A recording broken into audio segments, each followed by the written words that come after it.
Tomorrow is the day that we've been preparing for. It's the American Music Awards right here on ABC, and with the help of Orlando and his team from Orlando and the Freak Show on Wild 94.1. I'm starting to feel a bit ready, but one category that we still need to break down, R&B and soul. So we are glad that you are back, Orlando, and today we are going to welcome Davi to our show. Thank you for having me. What's going on, guys? This is actually like one of the harder categories in this whole award show. Yeah. We're putting you to the test. Yeah, basically. we're really wrapping our brains around who is deserving of this big win. That's why we came to debating? the expert of R&B and soul. We came to you.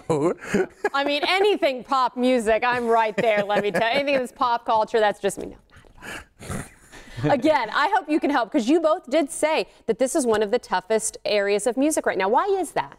I think this is one of the more highly contested genres. It's top R&B album. There's some new artists, and there's some ladies' favorites. So I feel like this is almost going to be a battle of the sexes. Yeah, we're talking fan clubs. So you're talking about if you're like we mentioned Thomas Rhett, or we mentioned Luke Bryan before in the other segments. You're talking about people who are fans who love the way they wiggle, the way they move. So fans are going after it, and then you have just music aficionados because you have some great music stock in it as well. So it's a divide. It's going to be interesting to see what happens tomorrow. Okay, well, let's go ahead and start breaking down some of these categories. You already touched on it. Favorite album.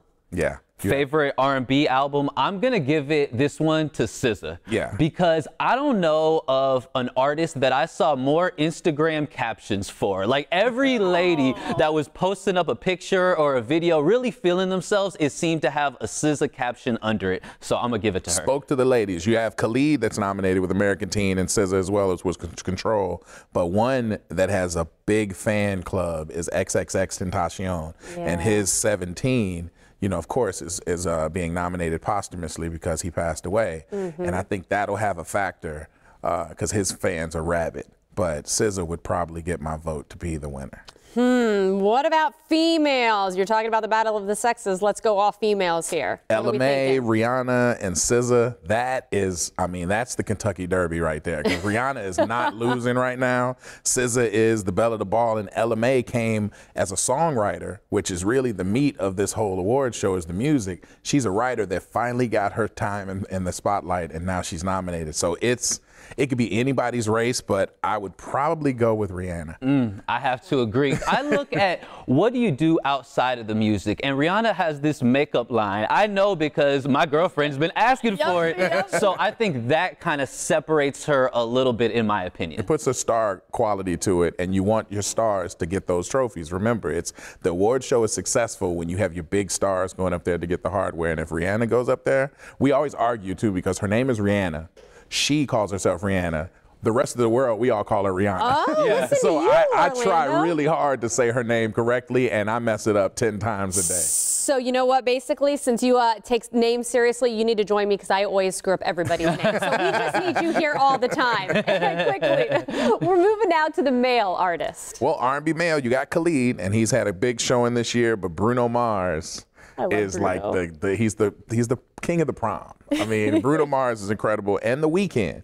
The Weeknd has had a big year, but Bruno Mars really, but the touring and all the other artists too that he's worked with, because Bruno Mars has not really been a person that's worked with a lot of duetting artists, like sharing the spotlight. And this year he's really opened up to that, so I think his fan base has kind of embraced that. This is a Bruno year. You're gonna have to see him up there. Yeah, you can just give it to him now. Yeah. Like I don't even know what we're waiting for. This is his award. This is his year. World tours and all those big shows, hands down, Bruno got this. Now, one secret thing tomorrow, you got to look for this because Bruno Mars has been off for a while before his touring restarted. He's been writing and recording, and he gained some lbs. Oh. So, you know, touring gets him down in weight, but we don't know which Bruno is going to show up tomorrow. Like Chunky Bruno, like, you know, it might be Bruno Mars or Bluto Mars. You don't know what's Orlando said that, not me. Just saying.